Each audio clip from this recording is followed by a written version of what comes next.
why are birthday parties so hard for HSPs? Hi there, I'm Amy Laginas, the founder of highlysensitiveparenthood.com, an online resource center for highly sensitive parents and their children.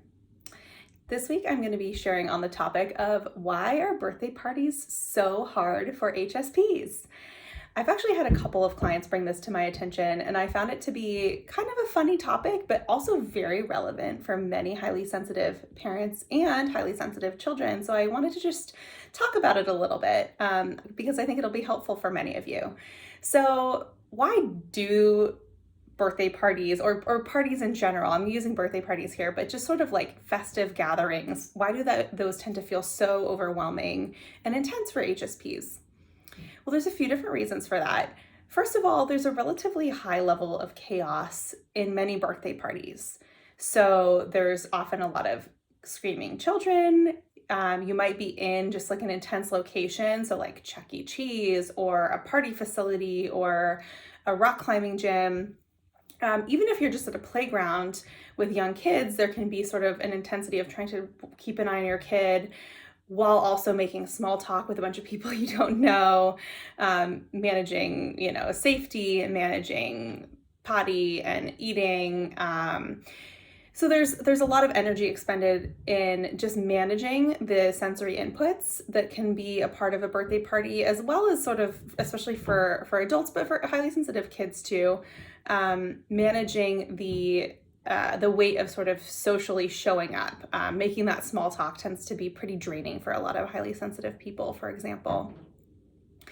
And then when you're the parent, there's also the preparation. Even if you're just a guest, you have to RSVP, you have to put on the calendar, you have to buy a gift, you have to get your kid transported over there, you have to wind down after the sugar rush, you have to sort through the goodie bag, right? So there's a lot of sort of little tasks to take care of before, during, and after a birthday party.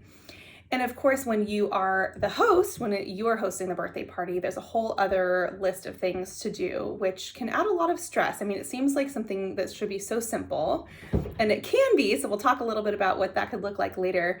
But even for something that's so simple as a child's birthday party, there's the guest list, there's sending out there's creating the invitations, sending them out, there's collecting RSVPs, coordinating vendors if you're needing to if you're planning to order cake, if you're planning to have your birthday party like at a facility somewhere, or have food brought in, something like that, even if it's something like pizza, creating goodie bags, corralling gifts, sending out thank you notes, and of course, all of the other things that I talked about before, small talk and that kind of thing.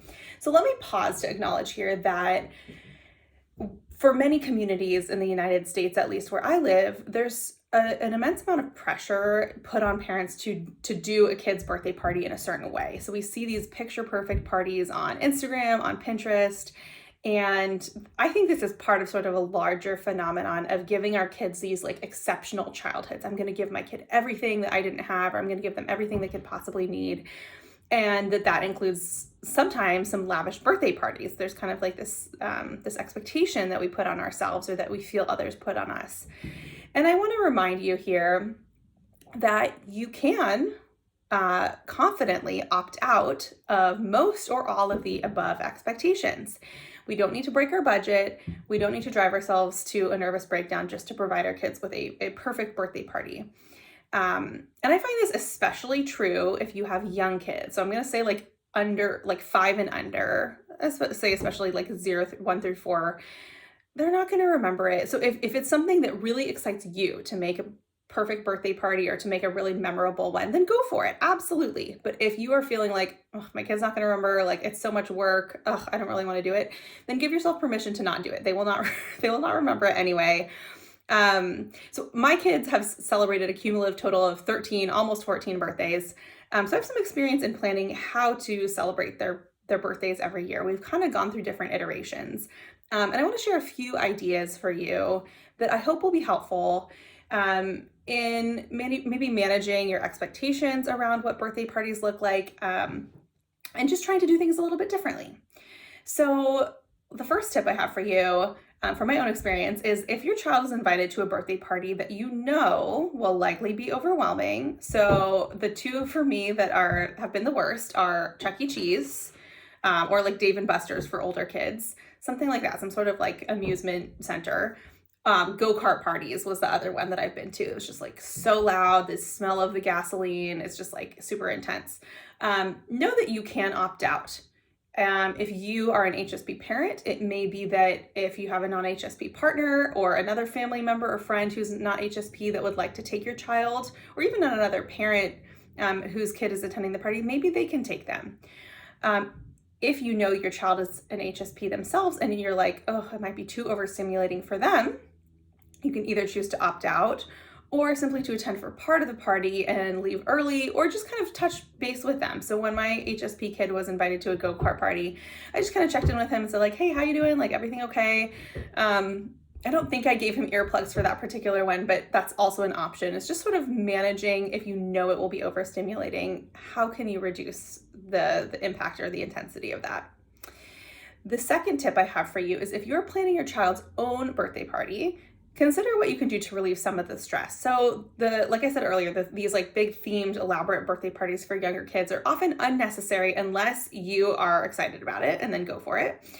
And you can kind of pare back expectations. So I have a shameless admission, and I say that completely truthfully. Like, I feel no shame about this. I've only once created like goodie bags for my kids' parties, and those are definitely the standard here where I live in San Diego. With like Lego kits and like kind of nicer goodie bags. First of all, they're expensive. I'm already spending a bunch of money on, depending on the year. Some years I've spent very little, but I've been spending a lot of money for like a more intense birthday party. I'm like, I don't want to spend more money on a goodie bag. They require a lot of work. They require time. They require planning, and most of the items just get broken or tossed in the trash. I find it to be somewhat wasteful, at least how my own kids use goodie bags. So if you love making goodie bags, more power to you, go for it. I know I've seen really cute goodie bags as well that are really sweet and meaningful. But if you don't want to take the time or energy or don't find it meaningful, then give yourself permission to skip it. Okay, the third tip I have for you is to consider hosting a party that's just really low key. So often for me and my kids, that's been like on our back patio. It's been, or at a local playground. You can order a few pizzas or just set out some chips and dip and have people just show up. So I'm sure this depends on the time of year and, where you live. We're lucky in San Diego that we can do that a lot of the year, but it could even just be sort of like, in your house or at a community center, something just super simple. And you might not even need to send out formal invitations or track RSVPs. You could just kind of text a few family members with the time and the place, or friends with the time and the place, and gather them together. So for example, this year, I'm just planning on texting a few of my son's friends' parents, meeting at a local park with some soccer balls, and maybe ordering some cake, juice boxes, and maybe a pizza or two. We'll see. But just keeping it really low key, and it'll probably be under $50 for the whole party, which I'm excited about.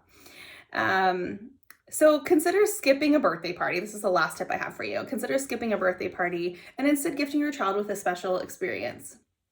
This can look different for different kids.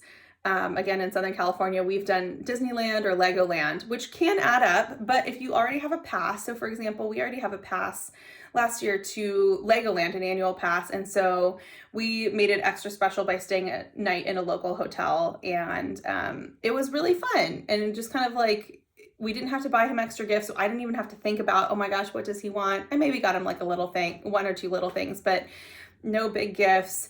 Didn't have to worry about a party, didn't have to worry about cake or invitations. We just kind of booked the hotel and then showed up. And it was really simple. You can also do things like visiting a beach or a state park or going camping.